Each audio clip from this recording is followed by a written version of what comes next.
The hard, cold numbers reveal the predictable consequences of what happens after months of demonizing. No good cops in a racist system! No good cops in a racist system! And defunding the police.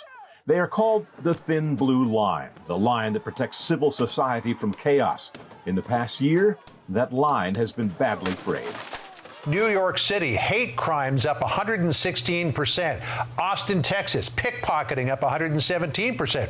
Oakland, carjackings up 104%. Atlanta, rape up 97%. New Orleans, auto theft up 22.6%. Los Angeles, arson up 20%. It's not just Fox News reporting that. Even the New York Times is now acknowledging the breakdown of civil society under a headline that warns its readers, quote, "Want to get Trump reelected? Dismantle the police." Columnist Tom Friedman writes, quote, "Homicide rates in large cities, many of them run by Democrats, were up more than 30% on average last year and up another 24% for the beginning of this year." Unacknowledged in President Biden's speech Wednesday, like the proverbial elephant in the living room, was any mention that the defund police movement and the Black Lives Matter movement contributed to the breakdown. The president did make an apparent veiled reference to white supremacy. Those who say the blood of patriots, and all the stuff about how we're going to have to move against the government.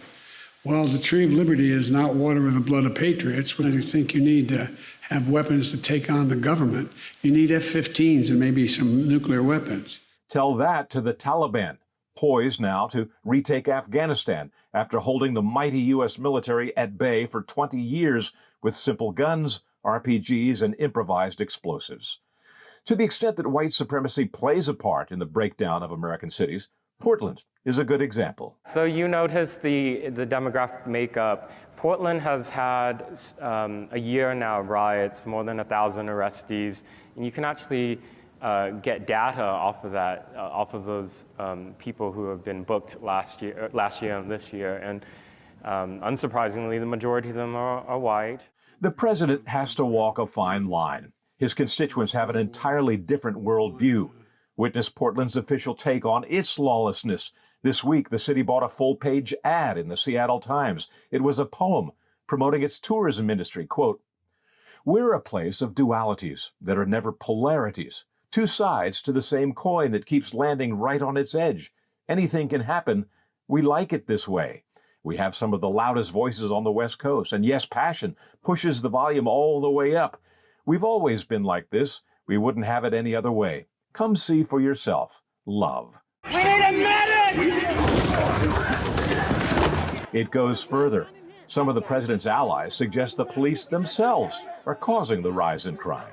So this rising crime is not the fault of the movement. It's actually the fault of the police, and this has been our point all along. Why should we keep funding systems and institutions that keep rendering themselves ineffective? We should be talking about gun control, livable wages, fair housing, education. That's where we should be moving the money to ensure truly safe streets. But now, even the city that helped spark the defund and BLM movements, New York, seems to be awakening to what's happening in its streets.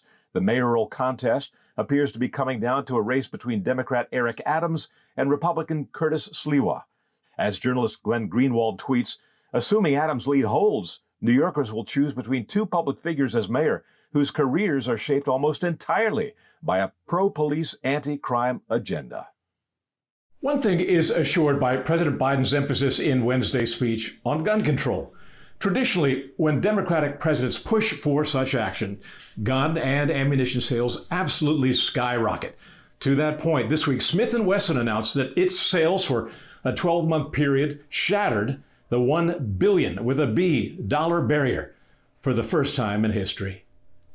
Doug McKelway for the Washington Examiner.